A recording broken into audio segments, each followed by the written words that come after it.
जब मुझे आपने गिरफ़्तार किया था और मुझे मौका दिया था आपने कि ये आपके ऊपर जो है ये इल्ज़ाम जो लगा है 15 किलो हीरोइन का, आप इसकी जो है वो सफाई दें। बल्कि आप ख़ुद ये शहर यार अफरीदी को, फरदौस और शाहकवान को और वो ANF के जो मेजर जनरल थे आरफ मलिक, उनको बैठा के उनकी तैयारी करवाते थे कि जी जाके प्रेस कॉन्फ्रेंस करें और वहाँ पे ये जो है वो बातें करें। राज साहब आपके साथ तो इनको अब अपनी इनको हमेशा जो है अपना किरदार, अपनी बात याद नहीं रहती। राज साहब आपके साथ जाहिर है बिल्कुल ऐसे गुफ्तगू करते हैं कि जिस तरह से इनको इन चीज़ों का जो है वो कोई याद ही नहीं है। राज साहब आपके साथ गलत हुआ मगर आपके साथ होने राज साहब आपके साथ गलत हुआ मगर आपके साथ होने वाली ज्यादती आपको ज्यादती का इख्तियार नहीं देती। जिस तरीके से आप आज बता रहे हैं कि इमरान खान ने क्या क्या गलत किया, ये क्या बेहतर होगा कि 2 साल बाद आपके बारे में भी बताया जा रहा हो कि आपने क्या क्या गलत किया? ये मुल्क ऐसे आगे कैसे बढ़ेगा? इस मुल्क ने तो ड्यू प्रोसेस से आगे बढ़ना है। अगर कानून की कुछ ऐसी शिकें हैं, बगावत के कुछ ऐसे कानूनी लॉज हैं, उनको कब तक इस तरह इस्तेमाल किया जाता रहेगा? गिरफ्तार करने का शौक क्यों है? उनके खिलाफ कार्रवाई हो सकती थी, खुद तरीके से आपके लिए कार्रवाई कर लेते। नहीं, सुन लेना।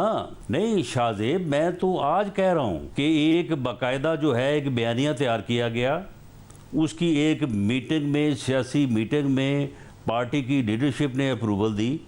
उसके बाद बाकायदा एक निजी चैनल से ARY से रब्ता किया गया, उनके साथ तय किया गया, एक फ़िक्स प्रोग्राम था कि इतने बजे प्रोग्राम होगा, इतने बजे फ़ोन होगा, उसके बाद फिर इतने मिनट जो है वो 15 मिनट आपको दिए जाएंगे, उसमें आपने ये बयानिया जो है वो मुकम्मल करना है।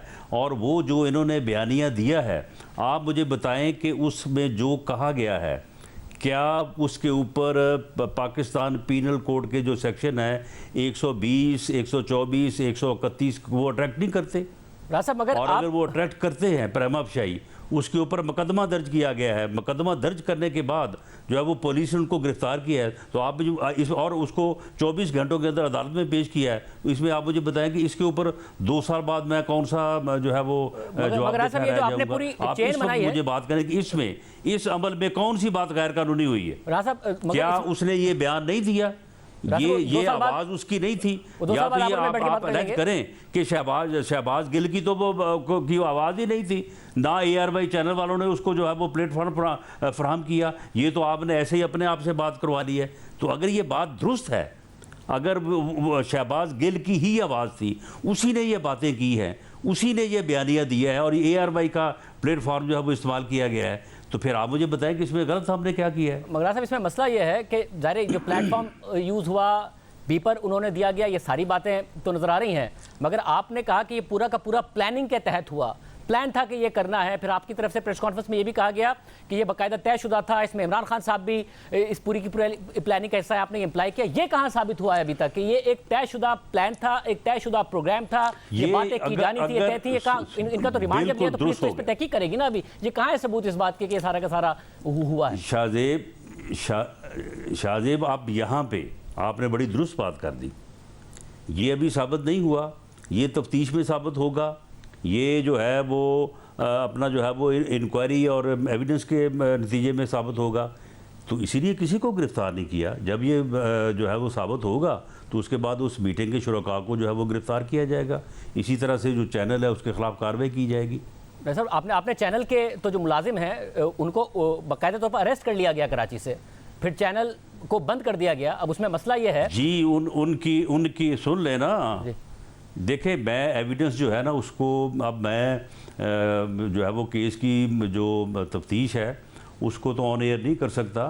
तो बाकायदा तौर पे इनकी टेलीफोन कन्वर्सेशन है कि इतने बजे आपको फ़ोन आएगा, आप इतने बजे बात शुरू करेंगे विदाउट इंटरप्शन। ये एक दूसरे के साथ तय हुआ कि इंटरप्शन नहीं करनी, बिल्कुल फ्री टाइम देना है। पूरे ये जो है वो 12-13 मिनट की बात है, तो इसमें आपने कोई बात नहीं करनी। और आप देखें किसी जगह पे चैनल के एंकर ने कहा हो कि भाई आप ये क्या बातें कर रहे हैं, आप ज़रा रुक जाएं, आप ज़रा जो है ये बात ना करें या इसको जो है वो ऑफलाइन करते।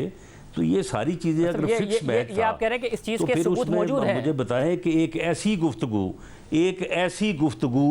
गुफ्तगू जो कि फ़ौज में जो है वो कमांड के हुक्म को हुक्म अदूली की जो है वो सिडिशन करे, यानी उकसाए, उसकी तरगीब दे, तो उसके ऊपर कोई हो, चैनल हो, कोई बड़ा हो, कोई छोटा हो, कोई सियासतदान हो, कोई गैर सियासतदान हो, तो उसके खिलाफ तो कार्रवाई होनी चाहिए। मगर मसला है कि जो कार्रवाई हो वो ड्यू प्रोसेस के साथ होनी चाहिए ना राना साहब। अब उसमें मसला ये है, जब ड्यू प्रोसेस की बात होती है तो जी, इसमें ड्यू प्रोसेस हुआ है, इसमें ड्यू प्रोसेस हुआ है, इस बाकायदा नहीं, सुन ले ना, ड्यू प्रोसेस इसमें ऐसे हुआ है कि ये बयान नशर हुआ, उसके बाद सोशल मीडिया पे चला, उसके बाद ये चीज़ नोटिस में आई, उसके बाद बाकायदा स्टेट ने इसके ऊपर लीगल एडवाइस ली, लीगल एडवाइस देने के बाद कंप्लेनेंट जो है वो स्टेट है, कंप्लेंट हुई, उसके बाद मुकदमा दर्ज हुआ, मुकदमा दर्ज होने के बाद गिरफ्तारी हुई, यही ड्यू। और गिरफ्तारी के बाद बाकायदा उनको हवालात में रखा गया है और बिल्कुल जो उनको का लीगल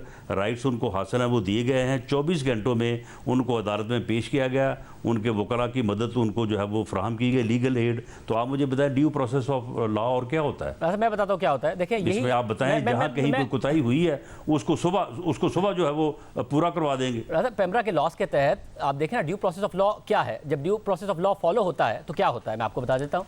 जैसे ये इसी एक चैनल की तरफ से ज़ाहिर मुतादिद दफ़ा खुद जर्नलिस्ट के हवाले से हेट स्पीच हुई है, मीडिया प्लेटफॉर्म्स के हवाले से हेट स्पीच हुई है, सियासतदानों के हवाले से हुई है, मज़हब का इस्तेमाल करके हुई है, गद्दारी के इल्ज़ामात लगाकर हुई है। बरतानिया में एक के बाद एक केस हारा ये चैनल, और एक के बाद एक केस हारने की वजह से इन्होंने पेनल्टी भी दी है, ये वहाँ बंद भी हुआ है, अपने नाम से ऑपरेट भी नहीं कर सकता है। मगर पाकिस्तान में इनके खिलाफ कोई कार्रवाई नहीं हुई क्योंकि ताकतवर सरपरस्ती इनको हासिल थी। मगर अब जब एक ऐसी बात हो गई है तो इनको बंद कर दिया गया, हालांकि पेमरा के कवानीन के तहत भी कार्रवाई हो सकती थी। तो फिर पैगाम यही है ना पाकिस्तान के पूरे मीडिया को कि अगर कोई भी चैनल हेट स्पीच करता रहे, कुछ भी करता रहे, वो बरतानिया में बंद हो जाएगा। और बरतानिया में किसी ने नहीं कहा कि आज़ादी इज़हार राय पर हमला हुआ, ये चैनल बंद हो गया, बार बार केस हार के और जुर्माने भर के। मगर पाकिस्तान में आप कुछ भी करते रहें, मगर अगर आपने ताकतवर हलकों के खिलाफ बात की तो आपको बंद कर दिया जाएगा। उनके आशीर्वाद में रहेंगे तो आप बाकी पूरे पाकिस्तानियों के बारे में, सिविल सोसाइटी के बारे में, पाकिस्तान के मीडिया के बारे में आपने जो बात करनी है, जो नफरत अंगेजी करनी है, जो मजहब का इस्तेमाल करना है, जो करना है करते रहें। देखें शाहजेब, मैं ये बात तो जो है वो मैं किसी की वकालत तो नहीं करता, लेकिन आप मुझे ये बताएं कि यही चैनल, बल्कि इसमें दूसरे चैनल भी शामिल है, दूसरे प्रोग्राम भी शामिल है, इसमें इस्टेब्लिशमेंट के मतलब कौन कौन सी बात जो है वो नहीं हुई? सभी बातें हुई है और हर मौके पे जो है वो सारे ही करते रहे हैं। किसी मौके पे हमने भी की है, दूसरों ने भी की है, लेकिन मामला ये है कि इस्टेब्लिशमेंट के ख़िलाफ़, किसी अफसर के ख़िलाफ़ बात करना, किसी का नाम लेके बात करना या इशारे कनाए से बात करना कि जी आपने ये गलत किया है, ये और बात है। आप एक यानी फ़ौज की कमांड जो है उसकी हुक्म दूली की जो है वो तरगीब दे रहे हैं, ये इंटायरली डिफरेंट चीज़ है। इसके ऊपर जो है वो कोई कंप्रोमाइज़ नहीं हो सकता। इसी तरह से देखें, आप बुरा कहें, आप अपना किसी पॉलिसी पे तनकीद करें, लेकिन जो शोहदा का जो इज़्ज़त है, जो एहतराम है, उन फैमिलीज़ में जो फ़ौज से मुंसलिक हैं या मुंसलिक रही हैं, और आवाम में, पब्लिक एट लार्ज में भी आप शोहदा के मतलब इन्होंने जो वो ट्रोलिंग की और जिस किस्म के इन्होंने जो है वो बयानात और वो ट्रेंड सेट किए, तो उसके ऊपर तो फिर कोई जो है वो पीछे नहीं रहा। और हर बंदा जो है उसने इस हद तक इस बात को बुरा बनाया कि सभी लोग जो है उनके जज्बात जो है वो इसके ऊपर बड़े जो है वो यानी ज़्यादा थे, बड़ी शिद्दत से थे। तो इसके ऊपर फिर हुकूमत का ये काम था और पेमरा का भी ये काम था कि इससे पहले कोई सूरत हाल जो है वो अमन व अमान की पैदा होती तो उसमें जो है वो एक्शन किया जाता। तो ये एक्शन जो है इस अंदाज से हुआ है। और अब जो चैनल को बंद किया गया है, वो जब ये अदालत में चले गए हैं तो वहाँ पे जो लीगल फॉर्मेलिटीज़, इससे पहले नोटिस और सारी चीज़ें जो हुई हैं, वो सारी चीज़ें अदालत में पेश की जाएंगी और अदालत जो फैसला करेगी उसका हुकूमत एहतराम करेगी। साहब, आपने एक और कमेटी भी बनाई है जिसमें ज़ाहिर दो इंटेलिजेंस की जो रिप्रेजेंटेशन इंटेलिजेंस एजेंसीज वो भी आ गए हैं, और वो वही है, ज़ाहिर बहुत ही अफसोसनाक है। जब शोधा वाक़या हुआ हेलीकॉप्टर का और शोधा के हवाले से बड़े ही नाज़ेबा बातें सोशल मीडिया पर की गई, मगर आप इसका भी इल्ज़ाम लगा रहे हैं कि ये बाकायदा तौर पर एक प्लान के तहत था और इसमें इन्वॉल्व थी। इसके कोई शवाहिद हैं या ये भी प्रेस कॉन्फ्रेंस की हद तक है, कोई शवाहिद जैसे सामने आए हैं? देखिए, मामला ये है कि तकरीबन 6 लोग जो हैं वो आइडेंटिफाई हो गए हैं। 78 लोग जो है वो उनका वो प्रोसेस जो है वो हो रहा है, और इसके अलावा कोई 120 के मतलब जो है वो उनके मतलब जो है वो PTA को जो है वो लिखा गया है। ये बंदे जो अब तक आइडेंटिफाई हुए हैं, उन बंदों के मतलब सबको पता है कि ये कौन है। ये कोई सियासी जमात, वो हम हो कोई और हो, अपने बंदों को छुपा नहीं सकती।